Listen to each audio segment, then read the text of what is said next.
దేవుని పరిశుద్ధ నామానికి మహిమ కలుగును గాక. ఈ దినమందు కూడా దేవుడు మనకి ఇచ్చిన శ్రేష్టమైనటువంటి ఈ భాగ్యాన్ని బట్టి దేవునికి కోట్ల కొలది వందనాలు, స్తుతులు, స్తోత్రం చెల్లిద్దాం.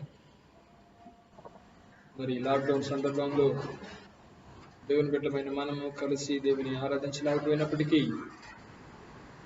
ఇలాగూ దేవుని యొక్క వాక్యాన్ని యూట్యూబ్ ఛానల్ ద్వారా, ఫేస్బుక్ ద్వారా వినడానికి దేవుడు మనకు చూపుతున్న కృపను బట్టి దేవునికి ఎంతగానో వందనాలు తెలియజేస్తున్నాను. మరి ఇదొక గొప్ప ఆశీర్వాదకరమైనటువంటి కార్యంగా మనం చూస్తున్నాం. అనేక మంది దైవజనులు మరి వారి వారి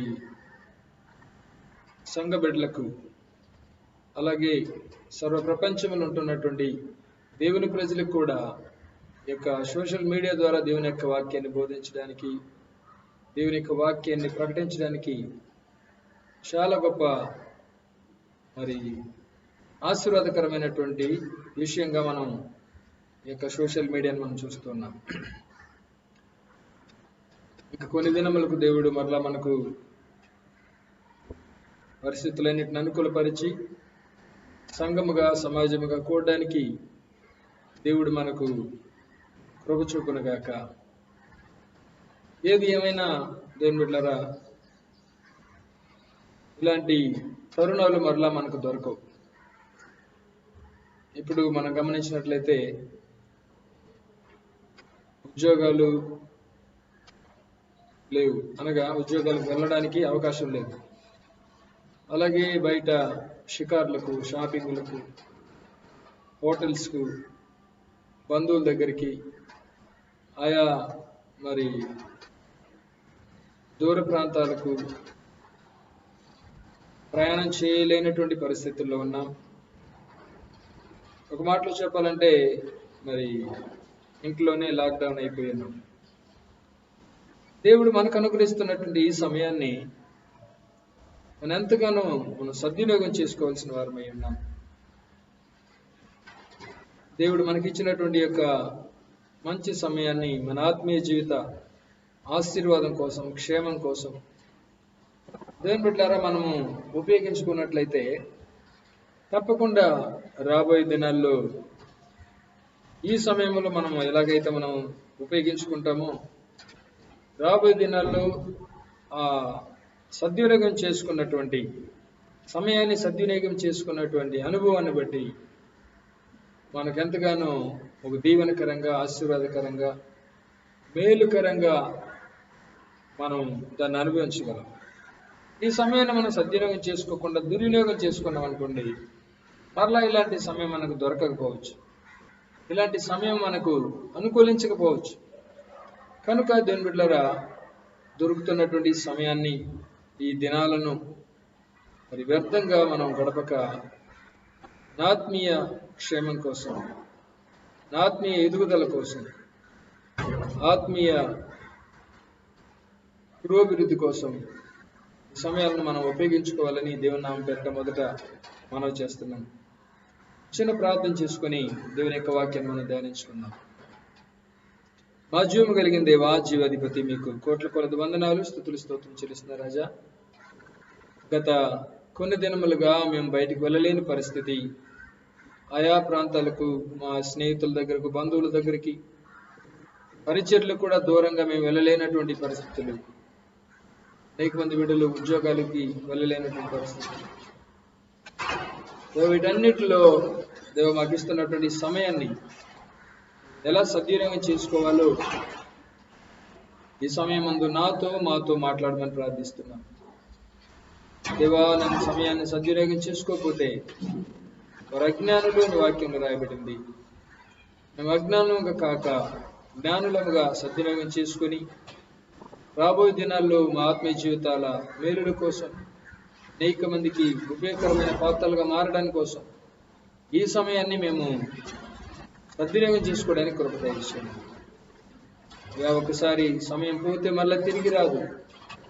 కనుక ఆ సమయాన్ని గురించినటువంటి శ్రేష్టమైనటువంటి లోతైన విషయాలు మాకు మీరు బోధించి సిద్ధపరచమని, బలపరచమని, మీరే మాట్లాడండి. నన్ను కేవలం ఒక బోరగా మాత్రం ఉపయోగించుకోండి. మీరు మాట్లాడితేనే జీవితాలు మారుతాయి ప్రభు. మీరు మాట్లాడితేనే బ్రతుకులు మారుతాయి. మీరు మాట్లాడితేనే వాళ్ళ మార్పు కలుగుతుంది. ఒక మానవుని మాటలు మరొక మానవునికి ఏ విధంగానూ ప్రయోజనకరంగా ఉండవు ప్రభు. కనుక మీరే సహాయం చేసి దేవానాన్ని స్తోత్రం మాట్లాడమని గొప్ప కార్యం జరిగించండి. యేసయ్య అతి శ్రేష్టమైన శక్తి కలిగిన నామములో అడిగి వేడుకొని పొందుకొని నాం తండ్రి. ఆమేన్. ఆమేన్. క్రీస్తునందు ప్రియమైన దేవుని బిడ్డలారా, దైవ గ్రంథం నుంచి ప్రకటన గ్రంథము 2వ అధ్యాయము 21వ వచనాన్ని మనం చదువుకుందాం. ప్రకటన గ్రంథము 2వ అధ్యాయము 21వ వచనాన్ని మనం చదువుకుందాం. మారు మనసు పొందుటకు నేను దానికి సమయం ఇచ్చితిని గాని అది తన జారత్వమును విడిచిపెట్టి మారు మనసు పొందనొల్లది. ఇక్కడ గమనించినట్లయితే దేవుని బిడ్డలారా, తుయతైర సంఘానికి దేవుని యొక్క మాటలు రాయబడ్డాయి. నీలో అనేకమైన విషయాలు ఉన్నాయి, మంచి విషయాలు ఉన్నాయి. నీ క్రియలను, నీ ప్రేమను, నీ విశ్వాసమును, నీ పరిచర్యను, నీ సహనమును నేను ఎరుగుదును. నీ మొదటి క్రియల కన్నా నీ కడపటి క్రియలు మరి ఎక్కువైనవని ఎరుగుదును. చాలా మంచి క్రియలు ఉన్నాయి. ఈ సంఘం చాలా సహనం కలిగిన సంఘం, దేవుని కోసం అనేకమైన మంచి క్రియలు చేస్తున్న సంఘం, ప్రేమ కలిగిన సంఘం, విశ్వాసం కలిగిన సంఘం, దేవుని కోసం ఎంతగానో పరిచయం చేస్తున్నటువంటి సంఘం. ఈ తుయతైర సంఘము దేవుని బిడ్డలారా, మరి మొదటి క్రియల కంటే ఇంకా ఇంకా ఇంకా క్రియలలో అభివృద్ధి చెందుతూ మరి కడపటి క్రియలు మరి ఎక్కువగా చేసినట్టుగా వాక్యంలో చూస్తా ఉన్నాం. ఎన్ని మంచి గుణములు ఉన్నప్పటికీ దేవుని బిడ్డలారా, ఆ సంఘములో ఉన్న లోపాన్ని దేవుడు ఎత్తి చూపిస్తూ ఉన్నాడు. అయినను నీ మీద తప్పు ఒకటి నేను మోపవలసి ఉన్నది. ఏమనగా తాను ప్రవక్తిని అని చెప్పుకొంచున్న యెజబెలు అను స్త్రీని నీ ఉండనిచ్చుచున్నావు. జారత్వం చేయుటకును విగ్రహములకు బలి ఇచ్చిన వాటిని తినుటకున్నది నా దాసులకు బోధించుచు వారిని మోసపరుచుచు ఉన్నది. జారత్వం చేసేటటువంటి స్త్రీ యెజబెలు అనే స్త్రీని నువ్వు నీ యొక్క సంఘంలో ఉండనిస్తున్నావు. అది నా యొక్క దాసులకు జారత్వం చేయడానికి బోధిస్తుంది, విగ్రహములకు బలిచ్చిన వాటిని తినమని బోధిస్తూ ఉంది. ఇలాగూ మరి సంఘాన్ని, సంఘంలో ఉన్న బిడ్డలను పాడు చేస్తుంది. కనుక నేను దానికి మారు మనసు పొందడానికి సమయం ఇస్తున్నాను అని దేవుడు అంటున్నాడు. దేవుని బిడ్డలారా, ఇందులో దేవునికి ప్రేమ ఎంత గొప్పదో మనం చూస్తున్నాం. దేవునికి తెలుసు అక్కడ ఒక యెజబెలు అనే స్త్రీ ఉందని. ఆ యెజబెలు అనే స్త్రీ జారత్వం చేయడానికి, విగ్రహారాధన చేసినటువంటి వస్తువులు తినడానికి తన యొక్క సేవకులకు బోధిస్తుందని దేవుని బిడ్డలారా తెలిసినప్పటికీ ఆ స్త్రీని నాశనం చేయకుండా, ఆ స్త్రీని చంపకుండా, ఆ స్త్రీకి శిక్ష విధించకుండా దేవుడు ఏం చేస్తున్నాడంటే మారు మనసు పొందడానికి దానికి సమయాన్ని ఇస్తున్నాడు. ఈ దినాల్లో కూడా దేవుని బిడ్డలమైన మనకు ఈ యొక్క కరోనా వైరస్ ద్వారా దొరికిన సమయం ఏంటంటే మనం మారు మనసు పొందాలి, మన జీవితాన్ని మనం సరి చేసుకోవాలి, మన జీవితాన్ని, మన బ్రతుకులను చక్కపరుచుకోవాలి. మరి సముద్రంలో చేపలు పట్టేవారు ఏం చేస్తారంట, వారు చేపలు పట్టేటటువంటి సమయాల్లో చేపలు పడతారు సముద్రంలోకి వెళ్ళి. తర్వాత వచ్చిన తర్వాత సముద్రంలో చేపలు పట్టే సీజన్ అయిపోయిన తర్వాత వాళ్ళు ఏం చేస్తారంటే ఖాళీగా ఉన్న సమయాల్లో వారి వలలను బాగు చేసుకుంటారంట. చినిగిపోయిన వలలను, పాడైపోయిన వలలను, ఆ యొక్క నెట్స్ని, చేపల వలలను, చేపలు పట్టే వలలను వారు బాగు చేసుకుంటారంట. అది బాగు చేసుకుంటేనే తర్వాత మరలా అది వారికి చేపలు పట్టడానికి ఉపయోగపడుతుంది. అలా బాగు చేసుకోకుండా చినిగిపోయిన వలలతోనే మరలా చేపలు పట్టడానికి వెళితే ఆ చినిగిపోయినటువంటి ఆ యొక్క సందుల్లో నుంచి ఆ చెరుగుల్లో నుంచి చేపలు తప్పించుకునే అవకాశం ఉంటుంది, వలలు ఇంకా పిగిలిపోయే అవకాశం ఉంటుంది. కనుకనే వారి ఖాళీ సమయాల్లో వారి వలలను బాగు చేసుకునేవారంట. అలాగే వ్యవసాయం చేసేవారిని కూడా గమనిస్తే, వారు వ్యవసాయం చేసుకుంటున్నటువంటి ఆ దినాలలో బిజీగా ఉంటారు కాబట్టి వారి యొక్క వ్యవసాయం చేసేటటువంటి వస్తువులు అవి బాగు చేసుకోవడానికి, లేకపోతే వాటిని షార్ప్ చేసుకోవడానికి వారికి సమయం ఉండదు. ఆ వ్యవసాయం అంతా అయిపోయిన తర్వాత ఖాళీగా ఉన్న సమయాల్లో వ్యవసాయానికి సంబంధించినటువంటి వస్తువులను బాగు చేసుకుంటారు. ఇప్పుడైతే మరి ట్రాక్టర్లు వచ్చాయి. ఇంతకుముందు అయితే మరి నాగలి అని ఇంకా ఆయా వస్తువులు ఉంటాయి, అవి బాగు చేసుకునేవారు. ఇప్పుడు కూడా మరి ట్రాక్టర్లు కూడా ఆ సమయం, కోత సమయము, అలాగే పంట వేసే సమయం అవన్నీ అయిపోయిన తర్వాత వారు ఏం చేస్తారు, ఆ యొక్క వస్తువులను మరలా బాగు చేసుకుంటారు, షార్ప్ చేసుకుంటారు. అలాగే దేవుని బిడ్డలమైన మనం కూడా దేవుడు మనకిచ్చిన ఈ యొక్క ఖాళీ సమయాలను మన ఆత్మీయ జీవితం యొక్క క్షేమం కోసం, మన అంతరంగిక జీవిత క్షేమం కోసం మనం ఉపయోగించుకోవాలని దేవుడు సెలవిస్తున్నాడు. మారు మనసు పొందుటకు నేను దానికి సమయం ఇచ్చితిని అన్నట్లుగా సర్వ ప్రపంచం మారు మనసు పొందడానికి ఈ దినాల్లో దేవుడు ఏం చేస్తున్నాడంటే సమయం ఇస్తూ ఉన్నాడు. ఇప్పటికే అనేకమైన దేశాలు దేవుని బిడ్డలారా వారి యొక్క ఆత్మీయ జీవితంలో వెనకబడిన పరిస్థితిని బట్టి, పతనమైన ఆత్మీయ జీవితాలను బట్టి మారు మనసు పొంది రోడ్ల మీదకి వచ్చి దేవుని బిడ్డలారా ఆయా పబ్లిక్ స్థలాలలో మోకరించి నిలువు మోకలేసి కన్నీటితో వారి దేశం కోసం ప్రార్థన చేయడం మనం చూస్తుంటాం. వారి పాపాలు ఒప్పుకోవడం, కన్నీటితో ప్రార్థన చేయడం, కన్నీటితో పశ్చాత్తాపడడం మనం చూస్తూ ఉన్నాం. దేవుని బిడ్డలమైన మనం కూడా ఈ దినాల్లో దేవుడు మనకి ఇచ్చిన ఈ సమయం మారు మనసు పొందడానికి ఇచ్చాడని గ్రహించి మన జీవితాల్లో దేవుని బిడ్డలారా మారు మనసు పొందాలని, ఏ విషయాల్లో మనం అపజయం పొందుతున్నామో, ఏ విషయాల్లో మనం ఆత్మీయంగా దిగజారిపోతున్నామో, ఏ విషయాల్లో మనం వెనకబడుతున్నామో, ఏ విషయాలు మన ఆత్మీయ జీవితంలో దేవుణ్ణి దుఃఖపరుస్తున్నాయో, వేటికి మనం బానిసలయ్యామో, అన్నిటిలో నుంచి మారు మనసు పొందడానికి ఇది ఒక చక్కని సమయం. దేవుని కారణం ఉద్యోగాలు లేవు, అలాగే ప్రయాణాలు లేవు, అలాగే షాపింగ్లు కానీ షికార్లు కానీ లేకపోతే ఇంకేదేదో చేయడానికి మనకు బయటకు వెళ్ళే అవకాశమే లేదు. కనుక దేవుని బిడ్డలమైన మనము ఈ యొక్క లాక్డౌన్ దినాలను చాలా జాగ్రత్తగా మనము సద్వినియోగం చేసుకోవాలని దేవుని యొక్క వాక్యం మనల్ని హెచ్చరిస్తూ ఉంది. ఇప్పటికే అనేకమైన దినాలు గడిచిపోయాయి, ఇంకా కొన్ని దినాలే మన ముందు ఉన్నాయి. ఈ దినాలను ఎంతో మంది సద్వినియోగం చేసుకున్నారు.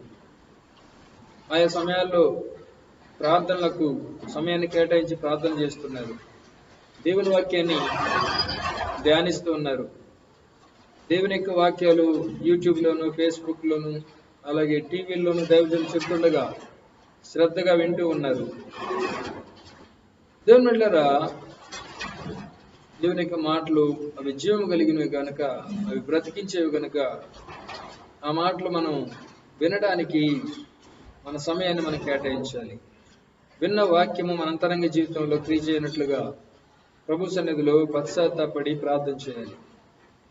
అలాగూ దేవుని యొక్క సన్నిధిని మనం వెతికినప్పుడు దేవుని యొక్క సన్నిధిలో మన యొక్క సమయాన్ని కేటాయించి ఏ విషయాల్లో మనం బలహీనంగా ఉన్నామో ఆయా విషయాల్లో మన యొక్క ఆత్మీయ జీవిత క్షేమం కోసం మనము దేవుని యొక్క సన్నిధిలో దేవుని పాదాలు పట్టుకొని గడపవలసిన వారమై ఉన్నాం. అందుకే ఇక్కడ వాక్యంలో రాయబడింది, నేను మారు మనసు పొందుటకు దానికి సమయం ఇచ్చితిని కానీ అది మారు మనసు పొందనలేదు. కనుక దేవుని బిడ్డలారా, మరి ఈ సమయము దేవుడు మనం మారు మనసు పొందడానికి మనకు అనుగ్రహించాడు. దైవ గ్రంథంలో గమనించినట్లయితే చూడండి, ఆదికాండం 4వ అధ్యాయము మనం గమనించినట్లయితే ఇక్కడ ఆదాము యొక్క ఇద్దరు కుమారులను గురించి రాయబడింది. మరి కయ్యను, హేబెలు ఇద్దరు దేవునికి అర్పణలు తీసుకొస్తారు. కయ్యనేమో మరి పొలంలో కొంత పంటను తీసుకొస్తాడు. హేబెలు తన మందులో తొలిచున్న పుట్టిన వాటిలో క్రొవ్విన వాటిని తీసుకొచ్చి దేవునికి బలిగా అర్పిస్తాడు. హేబెలు యొక్క అర్పణ అంగీకరించబడుతుంది. కయ్యను యొక్క అర్పణ దేవుడు అంగీకరించాడు. కారణం ఏంటంటే దేవునికి ఇచ్చే అర్పణలో ఒక శ్రద్ధ లేకుండా, ఒక బాధ్యత లేకుండా ఏవో కొన్ని తీసుకొచ్చి అర్పించాడు. అయితే హేబెలు అలా కాదు, తొలిచూరును పుట్టిన వాటిలో శ్రేష్టమైన వాటిని ఎన్నుకుంది. తొలిచూలు పుట్టిన వాటిని ఎన్నుకున్నాడు. వాటిలో కూడా మరి శ్రేష్టమైన వాటిని, క్రొవ్విన వాటిని దేవునికి తీసుకొచ్చి అర్పించడం రాయబడింది. కనుక హృదయ రహస్యం ఎరిగిన దేవుడు, హృదయాలు పరిశోధించే దేవుడు హేబెలు యొక్క శ్రేష్టమైనటువంటి గుణాన్ని బట్టి, హేబెలుకు దేవుని మీద ఉన్నటువంటి ప్రేమను బట్టి, హేబెలుకు దేవుని మీద ఉన్నటువంటి గౌరవాన్ని బట్టి హేబెలు యొక్క అర్పణను, హేబెలు అర్పించిన అర్పణను దేవుడు అంగీకరించాడు. కానీ కయ్యను యొక్క అర్పణ దేవుడు అంగీకరించలేదు. ఎందుకు? కయ్యను ఏం చేసి ఉండాలి? దేవుని దగ్గర అడుగు ఉండాలి. ఎందుకు ప్రభువా నా యొక్క అర్పణ అంగీకరించలేదు? నాలో ఉన్నటువంటి బలహీనత ఏంటి, నాలో ఉన్నటువంటి లోపం ఏంటి అని మారు మనసు పొందడానికి తను ఆ సమయాన్ని తీసుకొని ఉండాల్సింది. కానీ ఏం చేశాడంటే మరి హేబెలు మీద కోపడ్డాడని రాయబడింది. హేబెలు కూడా తన మందులో తొలిచూరులు పుట్టిన వాటిలో క్రొవ్విన వాటిని కొన్ని తెచ్చెను. యెహోవా హేబెలును అతని అర్పణను లక్ష్య పెట్టెను, కయ్యనును అతని అర్పణను ఆయన లక్ష్య పెట్టలేదు. కాబట్టి కయ్యనుకు మిక్కిలి కోపం వచ్చి అతడు తన ముఖము చిన్నబుచ్చుకొనగా, యెహోవా కయ్యనుతో నీకు కోపమేలా, ముఖము చిన్నబుచ్చుకుని ఉన్నావేమి? నీవు సత్క్రియ చేసిన ఎడల తలనెత్తుకొనవా? సత్క్రియ చేయని ఎడల వాకిట పాపము పొంచి ఉండును, నీ ఎడల దానికి వాంఛ కలుగును, నీవు దానిని ఏలుదు అనెను. దేవుని బిడ్డలారా, దేవుడు హెచ్చరించాడు. నీకెందుకు కోపం? అర్పించిన అర్పణలో లోపం ఉంది కనుక, అర్పించినటువంటి అర్పణ సరైనది కాదు కనుక నేను అంగీకరించలేదు. నువ్వెందుకు కోపడుతున్నావు? నీ యొక్క మనసును మార్చుకో, నువ్వు నీ జీవితాన్ని సరిదిద్దుకో అని దేవుడు దేవుని బిడ్డలారా మారు మనసు పొందడానికి హెచ్చరిస్తా ఉన్నాడు. కయ్యను నీకు కోపమేలా, నీవు ముఖము చిన్నపుచ్చుకుని ఉన్నావేమి అని అడిగాడు. అయినా కూడా దేవుని బిడ్డలారా కయ్యనుకు మరి తన జీవితంలో మారు మనసు పొందే గుణం లేదు. నీవు సత్క్రియ చేసిన ఎడల తల ఎత్తుకొనవా? సత్క్రియ చేయని ఎడల వాకిట పాపం పొంచిండు. నువ్వు సత్క్రియ చేయలేదు, మంచి క్రియ చేయలేదు, ఏదో గౌరవం లేకుండా, దేవుడు అంటే భయం లేకుండా, దేవుడు అంటే ఘనత లేకుండా, దేవుని చెల్లించాల్సిన ఘనత నువ్వు ఇవ్వకుండా ఏదో నార్మల్గా నువ్వు చేసావు. చేసింది కాకుండా కోపడుతున్నావు. కాబట్టి నువ్వు కోపడాల్సిన అవసరం లేదు. నువ్వు సరిదిద్దుకొని దేవుడు కయ్యనుకు మారు మనసు పొందడానికి అవకాశం ఇచ్చాడు. దేవుని బిడ్డలారా, సత్క్రియ చేయకపోతే పాపము నీ వాకిట పొంచి ఉంటుంది.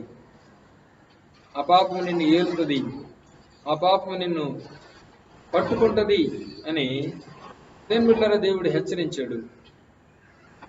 ఎలాగైతే ప్రకటన గ్రంథంలో యెజబెల్ అనే స్త్రీకి మారు మనసు పొందడానికి అవకాశం ఇచ్చాడో, మారు మనసు పొందడానికి సమయం ఇచ్చాడో, కయ్యనుకు కూడా మారు మనసు పొందడానికి సమయం ఇచ్చాడు. కానీ గమనించినట్లయితే కయ్యను తన కోపాన్ని విడిచిపెట్టలేదు. కయ్యను తన యొక్క ద్వేషాన్ని విడిచిపెట్టలేదు, తన తమ్ముని మీద పగని విడిచిపెట్టలేదు. అందుకే దేవుని యొక్క వాక్యంలో రాయబడింది, దేవుని బిడ్డలారా మన యొక్క కోపము మరి సాయంత్రం సూర్యుడు అస్తమించేలోపు అది మరి తొలగిపోవాలి. కోపము మనలో ఉన్నట్లయితే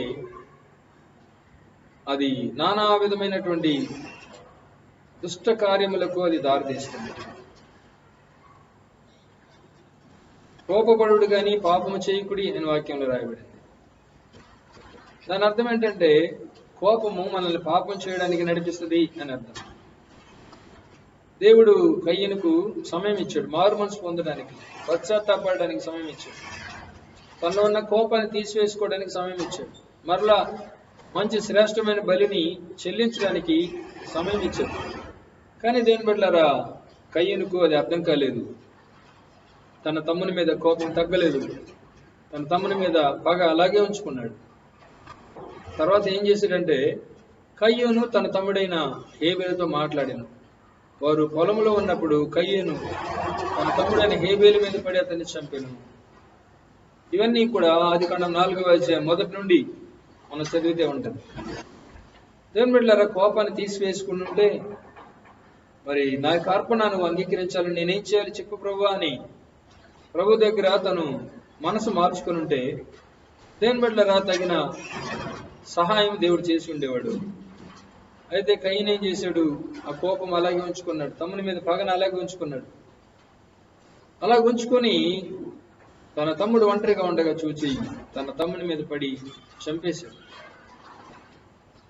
దేవుడు అర్పణను అంగీకరించకపోవడం ఏంటి, తన తమ్ముని చంపడం ఏంటి అనగా, తన తమ్ముని యొక్క అర్పణ అంగీకరించబడింది అన్న అసూయతో తన తమ్ముని చంపేశాడు. నేటి దినాల్లో కూడా సంఘాల్లో అనేక మంది ఇలాంటి వారిని మనం చూస్తాం.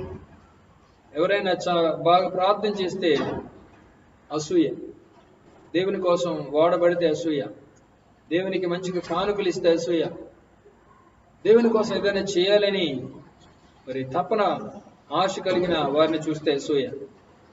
అది మంచి పద్ధతి కాదు అని బిడ్డలారా. దేవుడు ఆ వ్యక్తికి ఎందుకు అంత మంచి ప్రార్థన జీవితం ఇచ్చాడు, లేకపోతే దేవుడు ఎందుకు ఆ వ్యక్తికి అంత దేవుని ప్రేమించే గుణం ఇచ్చాడు, నాలో ఎందుకు లేదు అని మనం మారు మనసు పొందవలసిన మరి సమయం అది. అంతేకాని అసూయపడడానికో పగ పెంచుకోవడానికో దేవుని బిడ్డలారా ఏ విధమైన రీజన్ లేదు. అలా చేసామంటే అది సాతాను మనలో పనిచేస్తున్నాడని అర్థం. ఇక్కడ కయ్యూనులో కూడా అదే జరిగింది. తను సరి చేసుకోవడానికి దేవుడు సమయం ఇచ్చాడు. కయ్యూను, నీ కోపం ఎలా, మరి నీ ముఖం చిన్నబుచ్చుకున్నావేమి అని ఆయా రీతిలుగా దేవుడు మాట్లాడినప్పటికీ కయ్యూనుకు అర్థం కాలేదు. దేవుడు సమయం ఇచ్చినప్పటికీ మారు మనసు పొందలేదు. తన తమ్ముడైనటువంటి హేబేలు మీద పడి అతన్ని చంపివేశాడు. అయినా కూడా దేవుని బిడ్డలారా దేవుడు ఇంకా సమయం ఇస్తున్నాడు. 9వ వచనాన్ని గమనించినట్లయితే ఆదికాండం 4వ అధ్యాయం 9వ వచనం, యెహోవా నీ తమ్ముడైన హేబేలు ఎక్కడనున్నాడు అని కయ్యను అడుగగా అతడు, నేను ఎరుగను, నా తమ్మునికి నేను కావలివాడనా అని. చూడండి దేవుని బిడ్డలారా, ఎంత ప్రేమ కలిగిన దేవుడు. మొదట హెచ్చరించాడు, కానీ ఇతను గ్రహించలేదు. ఇతని యొక్క కోపం చాలా తారాస్థాయికి ఎదిగిపోయింది. మరి తమ్ముని మీద పగబట్టాడు, చంపేశాడు. అప్పటికి దేవుడు వచ్చి అడుగుతున్నాడు, నీ తమ్ముడైన హేబేలు ఎక్కడంటే, అయ్యా కోపం మీద మరి అవసరపడి చంపేశాను, నాకేం చేయాలో అర్థం కాలేదయ్యా, మరి నరహంతకుడిగా మారిపోయాను, నా పాపం క్షమించు అని ఒకవేళ దేవుని బిడ్డలారా దేవుని దగ్గర అడిగితే దేవుడు క్షమించేవాడేమో. ఆయన ఇక్కడ దేవుని దగ్గర ఒప్పుకోకుండా నీ తమ్ముడైన హేబేలు ఎక్కడని అడిగితే ఏమంటున్నాడంటే, నా తమ్ముడైన హేబేలుకు నేను కావలివాడనా, నేను ఎరుగను అని దేవునితో అబద్ధమాడుతూ దేవుణ్ణి ఎదిరించేటట్టు వ్యక్తిగా మారిపోయాడు. అనగా తన పాపాన్ని ఒప్పుకోవడానికి బదులుగా దేవుణ్ణి మరి నిందిస్తున్నాడు, దేవుని మీదనే తిరుగుబాటు చేస్తున్నాడు. అవును దేవుని బిడ్డలారా, గమనించినట్లయితే దేవుడు మనకు ఈ యొక్క లాక్డౌన్ సమయంలో ఈ దినాలు ఇచ్చింది కారణం ఏంటంటే, మనము మారు మనసు పొందాలని, ఏ విషయాల్లో మన లోపం ఉందో అది సరి చేసుకోవాలని, చక్కపరుచుకోవాలని, మనం ఒంటరిగా దేవుని సన్నిధిలో సమయాన్ని గడపాలని. ఎంతో సమయాన్ని మనకు దేవుడు ఇస్తున్నాడు.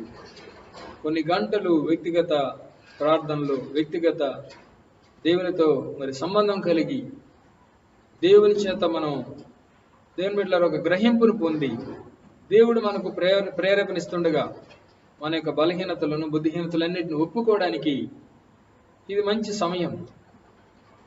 మారు మనసు పొందుటకు నేను దానికి సమయం ఇచ్చి తిని అంటున్నాడు. ఇక్కడ కూడా కయ్యూనుకు మారు మనసు పొందడానికి సమయం ఇస్తున్నాడు. అయినా కూడా దేవుని బిడ్డలారా, కయ్యూను మారు మనసు పొందకుండా దేవుని మీద తిరుగుబాటు చేయడం మనం చూస్తూ ఉన్నాం. నీ తమ్ముడైన హేబేలు ఎక్కడంటే, నేను వాడికి కావలి వాడనా, నేను ఎరుగను అన్నాడు. దేవుని బిడ్డలారా చూడండి, దేవుడు అన్నాడు, అప్పుడు ఆయన, నీవు చేసిన పని ఏమిటి? నీ తమ్ముని రక్తం యొక్క స్వరము నేలలో నుండి నాకు మొరపెట్టుచున్నది. కావున నీ తమ్ముని రక్తమును నీ చేతిలో నుండి పుచ్చుకొనుటకు నోరు తెరచిన ఈ నేల మీద ఉండకుండా నీవు శపింపబడిన వాడవు. నీవు నేలను సేద్యపరుచున్నప్పుడు అది నీకు సారమును ఇక మీదట నీకేదు. నీవు భూమి మీద దిగులు పడుచు దేశదిమ్మరువై ఎందు అనెను. దేవుడు చెప్పాడు డైరెక్ట్ గా, నీ తమ్ముని యొక్క రక్తం భూమిలోంచి నాకు మొరపెడుతుంది. నీ తమ్మును నువ్వు హత్య చేసావు, చంపావు, ఆ రక్తము నాకు మొరపెడతా ఉంది. కనుక ఇక మీదట నీకు ఆశీర్వాదం ఉండదు, శాపమే. నువ్వు వ్యవసాయం చేస్తావు కానీ ఆ వ్యవసాయం ద్వారా నీకు ఏ విధమైనటువంటి సారం దొరకదు. ఆ నేల నీకు సారాన్ని ఇవ్వదు. భూమి మీద నువ్వు దిగులు పడుచు దేశదిమ్మరువై ఉంటావు. గమనించినట్లయితే దేవుని బిడ్డ, దేవుడు మొదట ప్రేమించి చెప్పాడు, కయ్యను నీ కోపమేలా అన్నాడు. మరి సత్క్రియ చేయని ఎట్లా పాపం నీ వాకిటి పొంచి ఉంటుందని ముందు జరగబోయే విషయాన్ని హెచ్చరించాడు. అయినా దేవుని బిడ్డలారా సమయాన్ని సద్వినియోగం చేసుకోలేదు కయ్యను. తమ్ముని చంపిన తర్వాత కూడా మరి తమ్ముడైన హేబేలు ఎక్కడంటే, ఒప్పుకోవడానికి బదులుగా దేవుని మీద తిరుగుబాటు చేశాడు. ఆఖరికి దేశదిమ్మరైపోయాడని వాక్యంలో రాయబడింది. అప్పుడు అంటున్నాడు, అందుకు కయ్యను 13వ వచనం, నా దోష శిక్ష నేను భరింపలేనంత గొప్పది. నేడు ఈ ప్రదేశం నుండి నన్ను వెళ్ళగొట్టితివి. నీ సన్నిధికి రాకుండా వెలివేయబడి దిగులు పడుచు భూమి మీద దేశదిమ్మరనే ఎందును. అయ్యో, నా దోష శిక్ష నేను భరింపలేనంత గొప్పది. దేవుని బిడ్డలారా, దేవుడు శిక్షించక ముందే హెచ్చరించాడు, సమయం ఇచ్చాడు, మారు మనసు పొందడానికి అవకాశం ఇచ్చాడు. కానీ కయ్యను ఏం చేశాడు? అవకాశాన్ని సద్వినియోగం చేసుకోలేదు. ఈ దినాల్లో కూడా దేవుని బిడ్డలారా, ఈ లాక్డౌన్ సందర్భంలో దేవుడు మనకిచ్చిన ఈ సమయాన్ని మనం సరిచేసుకోవడానికి, చక్కపరచుకోవడానికి, మన ఆత్మీయ జీవితాన్ని సరిదిద్దుకోవడానికి, శుద్ధీకరించుకోవడానికి దేవుడు మనకిచ్చిన దినాలు అని మనం గ్రహించాలి. ఈ దినాల్లో కూడా యథారీతిగా మరి టీవీలు చూడడం, సీరియల్స్ చూడడం, యథారీతిగా లోక సంబంధమైనటువంటి సంతోషాన్ని అనుభవించడానికి మనం సమయం కేటాయించినట్లయితే దేవుని బిడ్డలారా, ఇచ్చినటువంటి సమయం, మారు మనసు పొందడానికి ఇచ్చిన అవకాశం మనం జార విడుచుకుంటాం దేవుని బిడ్డలారా. కనుకనే ఈ దినాలను మనం సరిగ్గా సద్వినియోగం చేసుకోవాలి. మారు మనసు పొందుటకు నేను అవకాశం ఇచ్చాను అంటున్నాడు. మారు మనసు పొందుటకు నేను సమయం ఇచ్చాను అంటున్నాడు దేవుని బిడ్డలారా. మరి ఈ సమయాన్ని మారు మనసు పొందడానికి, సరి చేసుకోవడానికి, బ్రతుకులను యేసయ్య రక్తంతో కడుక్కోవడానికి, ఆ యొక్క దేవుని వాక్యపు వెలుగులో మన జీవితాన్ని సరి చేసుకోవడానికి సమయాన్ని మనం ఉపయోగించుకోవాలి. అందుకే మరి ఈ యొక్క సమయం మనకి ఇవ్వబడింది. కానీ ఇక్కడ కయ్యను దేవుని బిడ్డలారా ఇచ్చినటువంటి సమయాన్ని సద్వినియోగం చేసుకోపోగా దుర్వినియోగం చేసుకొని దేవుని యొక్క ప్రేమను దేవుని బిడ్డలారా జార విడుచుకొని దేవుని యొక్క ప్రేమను కాళ్లతో తన్ని ఆఖరికి భయంకరమైన దోష శిక్షను తెచ్చుకున్నాడని రాయబడింది. నా దోష శిక్ష నేను భరింపలేనంత గొప్పది. నేడు ఈ ప్రదేశం నుండి నన్ను వెళ్ళగొట్టితివి. నీ సన్నిధికి రాకుండా వెలివేయబడి దిగులు పడుచు భూమి మీద దేశదిమ్మరినై ఉందును. ఒక చోట ఉండి చక్కగా కాపురం చేయడానికి, చక్కగా ఒక పట్టణం తన ద్వారా ఒక ప్రదేశం, ఒక ఊరు లేక ఒక పట్టణం సిద్ధపడడానికి బదులుగా అసలు నిలవడానికే చోటు లేకుండా దేశదిమ్మరిగా తిరగాల్సినటువంటి పరిస్థితి కయ్యనుకు ఏర్పడింది. కారణం దేవుడిచ్చినటువంటి అవకాశాన్ని జార విడిచాడు. మారు మనసు పొందడానికి దేవుడిచ్చిన సమయాన్ని సద్వినియోగం చేసుకోలేదు దేవుని బిడ్డలారా. ఆఖరికి భయంకరమైన దోష శిక్షకు మరి కయ్యను గురైనట్టుగా వాక్యంలో చూస్తున్నాం. చూడండి, దైవ గ్రంథంలో మరొక చోట మరి కయ్యను గురించి మనం చదువుకుంటాం. మొదటి యోహాను పత్రిక 3వ అధ్యాయం 12వ వచనం. మరియు కయ్యూను వంటి వారమై ఉండరాదు. వాడు దుష్టుని సంబంధి అయి తన సహోదరుని చంపెను. వాడు అతన్ని ఎందుకు చంపెను? తన క్రియలు చెడ్డవియు తన సహోదరుని క్రియలు నీతి గలవినై ఉండెను గనుకనే కదా. దేవుని బిడ్డలారా, గమనించినట్లయితే మరి కయ్యూను ఎలాగ మారిపోయాడంటే ఒక ఉదాహరణగా మారిపోయాడు. మనం కయ్యూను వంటి వారిగా ఉండకూడదు అని కయ్యూను ఎగ్జాంపుల్ గా చెప్పడం మనం చూస్తాం. కయ్యూను వంటి వారిగా మనం ఉండకూడదు, అలా ఉండకూడదు అనడానికి ఒక ఉదాహరణ. పౌలు అంటాడు, నేను క్రీస్తుని పోలి నడుచుకున్న ప్రకారం నన్ను పోలి నడుచుకోండి. నేను క్రీస్తులాగా నడుస్తున్నాను కాబట్టి నేను మీకు ఉదాహరణ, నేను మీకు మాదిరి, నేను మీకు మోడల్, నేను మీకు రోల్ మోడల్ అని పౌలు అంటున్నాడు. కారణం నేను క్రీస్తుని పోలి నడుచుకున్నాను. కానీ ఇక్కడ బైబిల్లో రాయబడింది కయ్యూను గురించి, మనం కయ్యూను వంటి వారమై ఉండరాదు. కయ్యూను దుష్టుని సంబంధి, సాతాన్ని అనుసరించాడు, సాతానిక సంబంధి. తనలో ప్రేమ లేదు, దేవుడు హెచ్చరించిన మారు మనసు పొందలేదు, జీవితాన్ని సరి చేసుకోలేదు, దుష్టునికి చోటిచ్చాడు. కనుకనే ఆది నుంచి అపవాది నరహంతకుడు కనుక నరహంతకుడైనటువంటి అపవాది యొక్క గుణము కయ్యూనులో కూడా వచ్చింది. దేని బిడ్డలారా, కయ్యూను తన తమ్ముడైనటువంటి హేబెల్ని చంపేసి మొట్టమొదటి నరహంతకుడిగా మారిపోయినట్టుగా చూస్తాడు. మొదటి నరహంతకుడు అపవాది. దేని బిడ్డలారా, ఆ రెండవ నరహంతకుడు కయ్యూను అని చూస్తున్నాడు. కారణం అపవాది వాళ్ళలో చోటు చేసుకున్నాడు. కనుక ఈ యొక్క సమయమందు దేవుడు మనకిచ్చిన యొక్క లాక్డౌన్ సమయాన్ని మనం మారు మనసు పొందడానికి మనం సమయాన్ని కేటాయించాలి. దేవుని వాక్యాన్ని మనం చదువుతున్నప్పుడు దేవుడు మనతో మాట్లాడతాడు. కయ్యూనుతో ఎలా మాట్లాడాడో మనతో మాట్లాడుతూ ఉంటాడు. దేవుని వాక్యాన్ని వినేటప్పుడు దేవుడు మనతో మాట్లాడుతూ ఉంటాడు. కనుక దేవుని మాటలు వినడానికి సమయాన్ని మనం కేటాయించాలి. ఏవేవి మనలో లోపాలు ఉన్నాయో, ఏవేవి మనలో బలహీనతలు ఉన్నావో వాటన్నిటిని మనం సరి చేసుకోవాలి, చక్కపరుచుకోవాలి.